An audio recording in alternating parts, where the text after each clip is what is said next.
Salut les petits viewers du 21e siècle, bienvenue dans une nouvelle vidéo réaction à un trailer sur la chaîne Crazy Bun Studio. Comment ça va Stitch? Ça va, ça va. Ça va encore mieux Ma voix, maintenant. putain. Ça va. On se retrouve donc pour ce trailer de Andor saison 2. Série que personne n'attendait, nous-mêmes à l'origine. À la base, on était un minimum curieux, contrairement à Skeleton Crew, qui nous a vraiment surpris. Ouais, mais Andor, je me rappelle quand ils ont annoncé le concept, on n'était pas non plus hyper convaincus. C'est sûr, mais bon, au moins il y avait des personnages. Si on les retrouvait, ça donnait qu'un truc un peu qualitatif quand même. Donc cette saison 1 nous avait quand même beaucoup plu.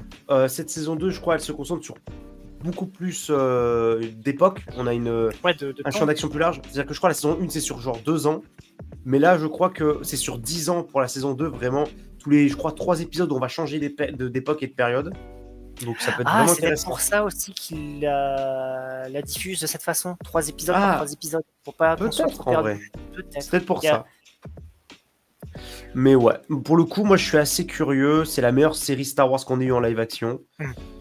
De très loin. Donc, vu que c'est les mêmes personnes qui sont à l'origine de Rogue One et de cette série et qui reviennent dans la saison 2, qui sera donc la dernière saison, donc à voir. Alors, c'est parti. Alors, me suis juste fait spoiler un truc sur ce trailer. C'est qu'à ce qui paraît, il y a une musique un peu rock'n'roll par contre, qui jure un peu.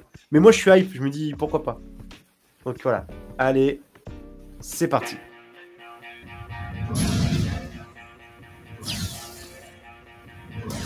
On est en guerre. Tu veux te battre? Est-ce que tu veux te battre? Ou tu veux gagner?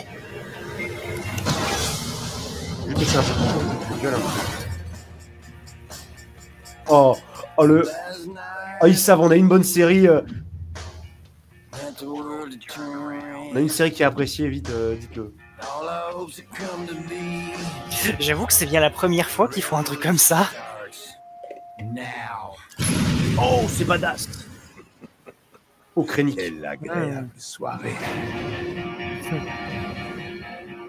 Oui, bon, on a compris, la série, elle est bien. C'est bon. Ah ouais, non, c'est vraiment... Regardez, c'est celle que tout le monde a aimée. C'est la seule bonne série qu'on a faite, regardez, tout le monde a kiffé. Par contre, la musique, elle est cool.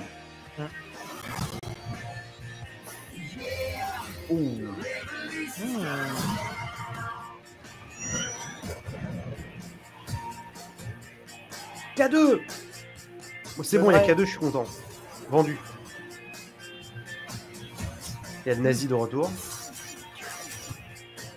C'est marrant, mais physiquement, il avait un bon look de docteur. C'était un intercepteur. Déjà? Ah, peut-être que ça va être Tu es là, avec moi, ici, et prêt à te battre. Il va commencer à vraiment se faire vieux. Non, on a déjà vu cette image. Mais il va commencer à se faire vieux, l'acteur de Saw Gerrera. Ouais, Whittaker, ouais. Alors, on va revenir un petit peu... Alors déjà, avant de revenir plus ample sur le trailer, qu'est-ce que t'en penses, Stitch? En vrai, j'aime beaucoup l'ambiance. Il y a un truc un peu qui me dérange, c'est vraiment... Enfin, qui me dérange, oui, non. C'est pas trop dans le ton, mais c'est dans l'accord du trailer. Donc, c'est pas vraiment un problème, mais je comprends que ça gêne des gens. Le côté rock? Ouais. Ah ouais, bah en fait, le truc, c'est que ça sonne un peu... C'est un peu comme ce qu'on parlait, ce qu'on disait pour Skeleton Crew. Où ça faisait vraiment banlieue terrestre, donc là ça dénote un peu avec le côté Star Wars, donc là je veux bien que... Mais c'est un trailer. Là on a... Alors tu sais quoi, la saison 1, il y avait un côté film d'espionnage, enfin série d'espionnage, donc je disais ouais, ils se sont bien appropriés le genre d'espionnage. Là, j'ai une vibe, comme si c'était approprié vraiment le côté un peu film de casse. De résistant. Moi, Cass, c'était un petit peu la saison 1. Ouais, mais non. Attends, ce que je veux dire, c'est dans l'ambiance, ça me fait une vibe un peu Oceans, tu vois. J'ai l'impression de voir une vibe un peu Oceans 11. C'est vrai que c'est surtout qu'on nous a présenté des images qui ont l'air de se passer sur Coruscant. Peut-être aussi ça qui fait un peu ça. Et même le côté badass du mec qui marche avec quelqu'un à côté, et clac, boum. Oui. Il y a un côté un peu léger que il y aura peut-être encore des épisodes centrés sur un Cass. Peut-être. Bah, vu ce qui se passe, tu vois, on montre des moments où il y a du sabotage et tout. Je pense que dans tous les cas, il y aura un moment qui sera un peu dans ce style pour amener la mission Étoile de la Mort. Enfin, base, Ouais. quoi. J'aime bien l'imagerie de ce trailer. Franchement, il a. Bah, surtout vu qu'ils ont sûrement dû garder certains trucs de la saison 1 en décor naturel, ça va. Enfin, on va avoir une impression de grandeur des décors, enfin de réalisme. Mais, j'espère. Il est plutôt bien rajeuni, hein. En vrai, ça va, il passe. Hein. Il est rajeuni, je sais pas trop. Enfin, je sais pas, mais vu qu'ils ont un peu Ah oui. noirci les cheveux et tout, ça passe Ouais, un peu ouais, trop. ouais. Mais en fait, le truc, c'est que ce perso, déjà de base, j'en ai rien à foutre et je l'aime pas. Donc, de Bah, base, encore, ils ont réussi à le rendre un peu sympathique dans Rogue One, mais sa surutilisation dans d'autres médias font que, ouais, il est chiant. Par contre, cette scène avec Mon Mothma, elle a l'air vraiment cool. Il a l'air d'avoir de la danse et tout. Ça a l'air. Ouais, ouais. Même en termes Bah, d'imagerie, ça avait l'air très joli. Moi, j'ai de vraiment lumière. l'impression que ça va être genre un grand banquet impérial où elle va devoir tout faire pour garder le masque, alors qu'il y en a qui sont à 2 doigts de la démasquer ou qui lui mettent une giga pression. Je sais pas si ça retranscrit bien l'ambiance de la série, là, le trailer. Mais pourquoi pas, franchement. Là, on a Krennic qui est de retour. Ouais, c'est plutôt sympathique parce que l'acteur fait toujours le taf en vrai. Ouais, mais surtout que le personnage, on peut peut-être raconter quelque chose avec. Mm. Là, vraiment, la construction de l'Étoile de la Mort, c'est toujours nickel. On a peut-être du coup des attentats sur la base rebelle ou des gens qui vont eux-mêmes. Bah, En même temps, le personnage de Cassian Andor avait l'air de faire un peu le nettoyeur au sein des rebelles. Donc, à voir. On retrouve lui là qui est dans la merde. Ouais. Ils ont changé de planète parce que je me souvenais pas de ces champs-là. Parce que c'était en ville, je crois, avant. Mm. On a ce retour de ce personnage qui était un peu osé dans mes souvenirs. Ouais, mais si c'est un moyen de la développer, ça peut être bien, parce que c'était Ouais. une bonne façon de montrer la froideur impériale, mais si on C'est peut sûr. montrer aussi toute la pression que ça engendre, parce que développer l'Empire, c'est vraiment le truc à faire maintenant dans Star Wars. La rébellion et autres, on les a plus que vus. Montrer Même les l'Empire. failles de l'Empire, qu'il y a peut-être à faire des choses vraiment dans le système impérial, pas trop dans l'armée. Cette série, ça doit être la dernière pierre, on va dire, de cette période-là de oui. Star Wars.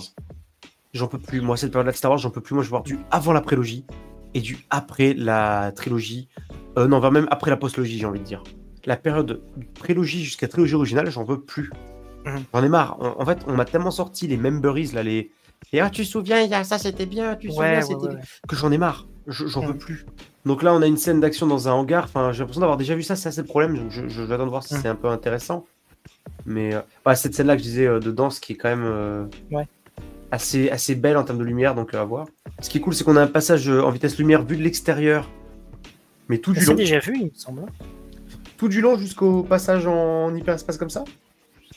Je crois que ça me parle d'un plan avec le faucon comme ça.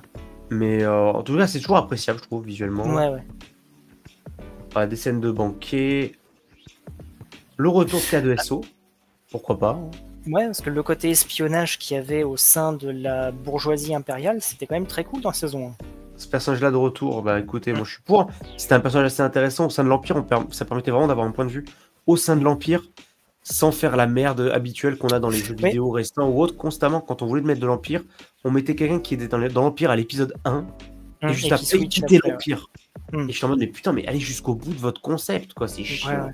De montrer le côté mécanique de l'Empire, mais de quelqu'un qui y croit en ce système.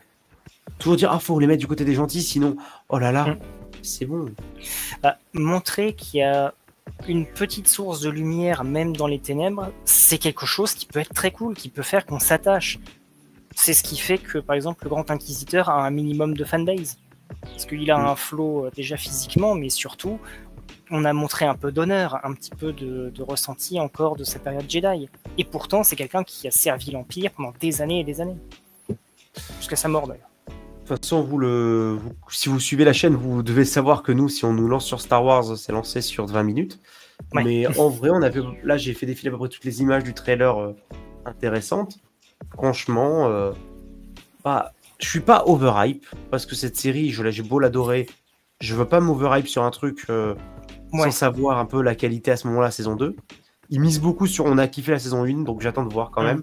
Mais pour l'instant, ce qu'on envoie de la saison 2, c'est assez en engageant. Vrai, si c'est la même équipe qui a eu plus de budget, il y a des raisons de lui faire confiance. Oui, voilà, en fait, ce qu'on en voit pour l'instant est engageant. Donc Stitch, est-ce que tu verras cette série Day One avec plaisir? Clairement, oui, Day One, je verrai les 3 premiers épisodes. À partir de là, je verrai. Ok, je te suivrai, on la regardera ensemble de toute façon, je pense, comme toutes les séries Star Wars depuis je sais pas combien de temps. Depuis Mando. Depuis au moins Mando saison 1, je crois, ouais, minimum. Donc voilà, vous avez notre avis plus que positif sur Andor saison 2. N'hésitez pas à liker, à vous abonner, à laisser un commentaire, dire vous-même ce que vous pensez de ce trailer. Et aussi si vous trouvez notre avis recevable ou non. Dans tous les cas, on ne changera pas d'avis quand même. Mais c'est toujours agréable d'avoir votre retour. C'était donc Crazy et Stitch. Salut tout le monde. Bye bye.